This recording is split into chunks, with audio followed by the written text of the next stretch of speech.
Quand je suis rentré chez moi après le décès de Mathilde, je me suis dit, il faut que je raconte cette histoire aux gens, il faut que je raconte aux gens qu'on peut bien décéder en soins palliatifs. 1m93, tatoué comme un camion et fan de Queen. C'est ainsi que Xavier, infirmier en soins palliatifs, aime à se décrire. Xavier accompagne les malades dans leurs derniers jours, dans leurs derniers instants. Il leur apporte un soutien physique et surtout psychologique. Un jour, Xavier a eu envie de partager son quotidien en le dessinant. Ainsi naquit L'Homme étoilé, bande dessinée ou roman graphique comme vous voudrez. Un autre jour, quelqu'un lui a dit qu'il était un marshmallow coincé dans une armoire à glace. Nous vous laissons vous faire votre propre opinion. Je m'appelle Xavier, je suis infirmier en soins palliatifs dans un hôpital de Metz. Le choix de travailler dans une unité de soins palliatifs, c'est pas imposé de lui-même. Je me destinais pas aux soins palliatifs au départ. Moi, je me voyais infirmier en psychiatrie et j'ai réalisé un stage en psychiatrie quand j'étais étudiant qui n'a pas rencontré mes attentes. Et c'est finalement au décours d'un stage en hématologie où j'ai fait face à beaucoup de situations d'échec thérapeutique que je me suis demandé ce que la médecine avait encore à offrir à ces patients qu'elle ne peut plus guérir. Et que j'ai demandé un stage en soins palliatifs qui a été une vraie révélation pour moi parce que j'y ai retrouvé vraiment une qualité de prise en charge, une humanité que j'ai jamais retrouvée ailleurs en fait. Comment j'apporte de la vie à ces patients qui ont le sentiment que la vie est en train de les quitter en fait. Mais c'est tout simplement en étant attentif à leurs demandes, à leurs souhaits, en essayant de lire entre les lignes, de comprendre un petit peu ce qui peut être source de plaisir pour eux et de vie. Et ça passe parfois par de petits détails. Je me souviens dernièrement d'un patient, un petit monsieur qui est féru d'art. On partage cette passion commune, lui et moi, et on est en train de parcourir son livre sur Modigliani, qui est son peintre favori, et une aide-soignante rentre dans sa chambre pour lui servir son plateau repas. Je le trouve un petit peu triste en voyant le plateau repas arriver. Je comprends que voilà, c'est la bouffe à l'hôpital, c'est pas ce qu'il y a de plus glamour malheureusement, et il me le fait bien ressentir, et je lui demande si finalement quelque chose lui fait vraiment envie, parce que voilà, pour moi la nourriture à l'hôpital, c'est vraiment pas un truc irréalisable, quoi. C'est tellement facile de faire plaisir à un patient avec de la nourriture. Mais lui ne s'autorise pas en fait pour lui, c'est un caprice en fait de nous parler de cette fameuse dame blanche qui lui fait envie depuis si longtemps. Et puis finalement, voilà, il arrive à me dire qu'il a envie de manger une dame blanche.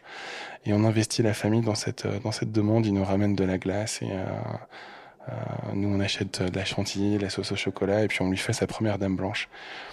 Et là, c'est marrant, on bascule dans son côté un petit peu malicieux parce que la première dame blanche qui déguste, il se dit je peux peut-être aller encore un peu plus loin. Et en la mangeant, il nous dit elle est bonne, mais ça manque d'un truc, ça manque de vodka. Et en fait, c'est très drôle cette histoire parce que c'est l'idée qu'on s'embarrasse toujours de conventions à l'hôpital. Bien que quand il m'a parlé de vodka, j'ai passé 10 minutes à lui dire mais non, Edmond, il n'y a pas de vodka dans la dame blanche. Alors qu'en fait, on s'en fout. S'il veut mettre de la vodka dans sa dame blanche, mettons de la vodka dans sa dame blanche. Et pendant toute son hospitalisation, le défi, ça a été de trouver la juste dose de vodka pour équilibrer son dessert et le rendre juste parfait.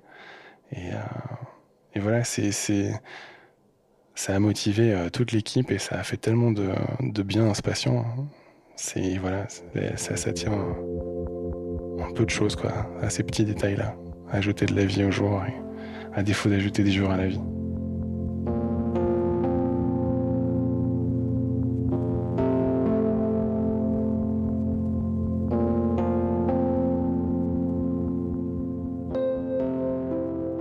La musique, je dirais pas qu'elle est essentielle dans mon travail. Alors moi, elle m'est essentielle parce que c'est ma plus grande passion. Mais je l'envisage vraiment comme un allié précieux au quotidien. Parce que je trouve qu'elle a ce pouvoir d'accompagner merveilleusement bien les émotions. Parfois, la musique, elle permet de réveiller des choses qui sont enfouies en nous et sur lesquelles on n'arrive pas forcément à mettre de mots. Donc j'aime bien l'envisager comme une proposition. Quand j'aide un patient à réaliser sa toilette, je lui propose toujours de le faire en musique. Enfin, pas toujours, mais en tout cas souvent. Et tout le monde n'y est pas sensible. C'est bien pour ça qu'il faut l'envisager comme une proposition et jamais l'imposer. Mais parfois, ça ça constitue un magnifique terrain d'échange en fait, enfin, une manière de rentrer en relation. La musique a tellement de vertus différentes, elle peut apaiser, elle peut défouler aussi, et c'est ce que je raconte dans l'histoire de Roger, c'est ce patient qui veut pas faire face à l'évidence de la maladie, qui préfère la nier, et lui tout ce qu'il veut c'est profiter quoi, profiter de la vie, profiter de ce du temps qui lui reste, et tous les jours on en profite en écoutant les Guns, en écoutant Queen, et en se défoulant un maximum là-dessus jusqu'à chorégraphier entièrement Bohemian Rhapsody tous les deux. Ça c'était magnifique.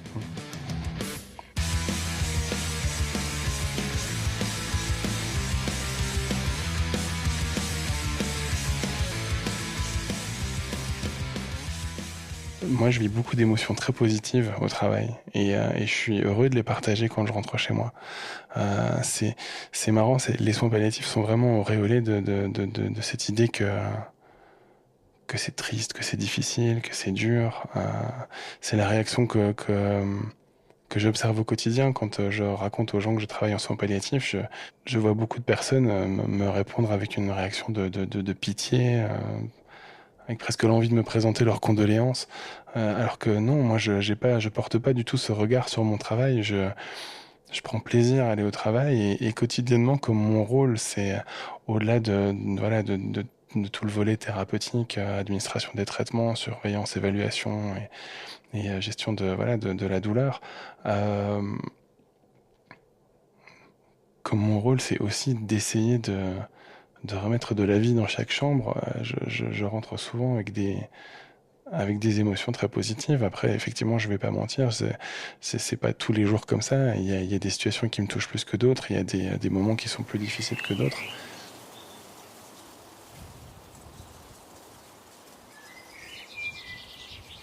Ne pas s'entendre avec un patient, c'est pas, c'est pas un problème quotidien à l'hôpital. Après, voilà, on ne peut pas s'entendre avec tout le monde. L'histoire de Marie, c'est l'histoire d'une rencontre pas évidente. C'est une patiente qui me renvoie beaucoup d'émotions négatives, de sentiments négatifs. À travers elle, je revois une personne avec laquelle j'avais une relation très difficile à l'époque, et elle lui ressemble physiquement. Elle a la même voix, les mêmes intonations, les mêmes gestes. Et ça rend cette prise en charge très compliquée. Je n'arrive pas à m'occuper d'elle, je n'arrive pas à être bienveillant avec elle, je n'arrive pas à lui sourire, à lui consacrer du temps, alors qu'elle, en revanche, est en grande demande de m'avoir à son chevet. Et ça aborde un thème très particulier de la psychologie, hein, qui est le transfert et le contre-transfert. L'idée que finalement chaque jour, dans chaque chambre, on rejoue des scénarios avec les patients, et les patients rejouent des scénarios de leur vie avec nous. Et Marie est en proie à de nombreuses crises d'angoisse et de crises asphyxiques. Et un jour, au cours de l'une d'entre elles, elle me réclame à son chevet, et je lui administre un anxiolytique, j'augmente son oxygène, je m'apprête à sortir de la chambre, et au moment où je m'apprête à partir, elle me supplie de rester à côté d'elle, elle me demande de ne pas l'abandonner.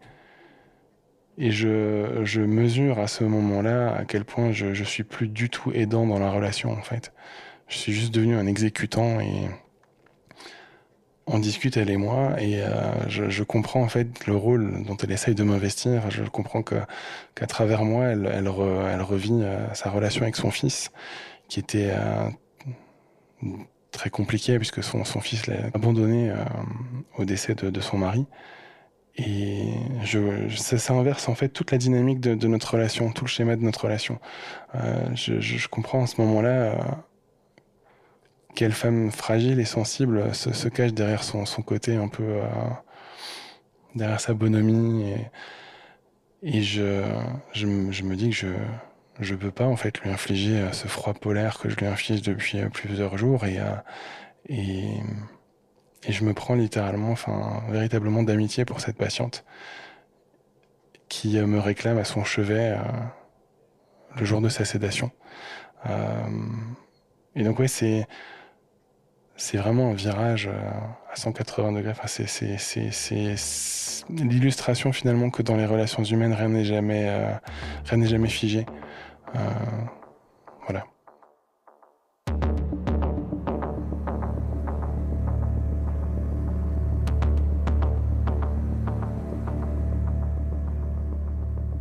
Ma vision de la mort n'a pas tellement changé en fait avec ma profession. Je vois toujours la mort comme un truc assez froid et pas glamour du tout. J'ai du mal à y greffer des idées de vie après la mort, de paradis. Je constate que la mort est toujours un tabou. Je constate que parler de mon travail, de cette proximité avec la mort au quotidien, ça reste difficile, ça met les gens mal à l'aise. Je vais pas dire que je suis à l'aise avec la mort, mais j'ai appris à me construire une carapace pour mieux affronter son contact au quotidien en fait. Mais j'ai pas pour autant plus de réponses sur la vie et sur la mort, et je suis pas pour autant moins anxieux à l'idée de ma propre mort ou de celle de mes proches. Ouais. Un adieu qui m'a particulièrement marqué, c'est celui de Christine, parce que c'est un décès tellement improbable pour moi, qui ai été confronté à des décès quasi quotidiennement dans ma carrière. On noue des liens très forts à l'occasion de cette deuxième hospitalisation. C'est cette patiente qui, à la première hospitalisation, j'ai l'impression qu'elle me voyait comme une espèce d'extolar en programme de réinsertion, du fait de mon look en fait, d'infirmier tatoué, percé, avec une longue barbe, et je pense que ça avait quelque chose de peut-être pas très rassurant et pas très conventionnel pour elle. Et à la deuxième hospitalisation, on se redécouvre de nuit, et donc voilà, on se consacre beaucoup plus de temps. Je la trouve un peu plus anxieuse parce qu'elle nous revient aussi dans un état général assez dégradé. Et on échange énormément, elle et moi, et on noue une jolie amitié, en fait, une jolie relation. Et le soir de son décès, je suis en train de faire un tour du service et j'entends une petite voix m'appeler. Je me dirige au son de cette voix et je me rends compte que c'est Christine qui m'appelle. Et quand je rentre dans sa chambre, elle me regarde, elle me sourit, elle me dit « Ah, vous êtes là ?» Puis elle ferme les yeux. Et 15 minutes plus tard, Christine n'est plus. Et j'ai beau avoir assisté à énormément de décès dans ma carrière, celui-là m'échappe totalement. J'essaye de pas interpréter ce décès. Beaucoup de personnes m'ont dit peut-être qu'elle t'attendait, j'en suis pas convaincu. Peut-être tout simplement qu'elle était bien avec moi parce qu'on avait une relation privilégiée, elle et moi. Mais voilà, je comprends en fait qu'elle a pas juste fermé les yeux pour dormir, elle a fermé les yeux et elle est en train de partir. Et j'appelle son mari qui me dit qu'il arrive au plus vite. Et je retourne dans sa chambre, je lui tiens la main et elle s'éteint. Et je suis bouleversé par ce départ. Et j'essaye de prendre sur moi parce que je me dis que son mari va arriver d'une minute à l'autre et il faut que je sois là pour lui. Et quand je sors de la chambre de Christine, son mari arrive au bout du couloir. J'essaye j'essaie de me répéter les mots que je vais utiliser pour lui annoncer que son épouse vient de nous quitter, alors que j'aurais tellement aimé qu'il soit là à son chevet. Et quand il arrive à ma hauteur, en fait, je m'effondre dans ses bras. Et je me le reproche beaucoup, je me le reproche beaucoup parce que je me dis que c'est pas à lui de me consoler dans ces moments-là, certainement pas. Et à ce moment-là, lui me serre la main, il me dit « Je suis tellement heureux que ce soit vous qui ayez été là ». Et ça me bouleverse parce que je me dis « Mais quelle preuve d'amitié, enfin, c'est fou de me confier avec une telle confiance les derniers instants de son épouse ». Et quelque part, ce que j'essaye de raconter à travers cette histoire, c'est que finalement, c'est pas grave de montrer ses émotions. Tant qu'encore une fois, ça nous handicape pas complètement dans la prise en charge. Je pense que ça a eu peut-être quelque chose de rassurant pour lui de se dire que son épouse a été accompagnée par un soignant qui l'a traité avec égard et avec respect et qui avait à cœur d'être là dans ces derniers instants. Voilà.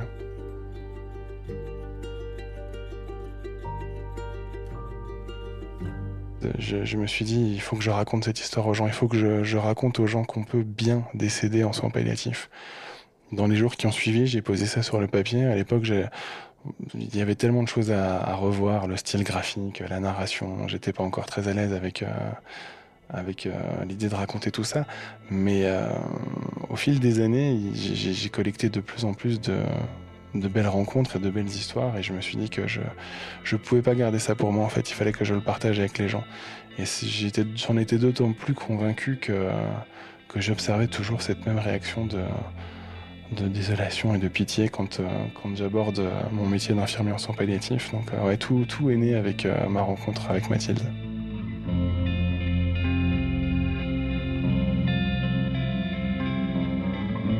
Les histoires de 28 minutes sont sur arteradio.com.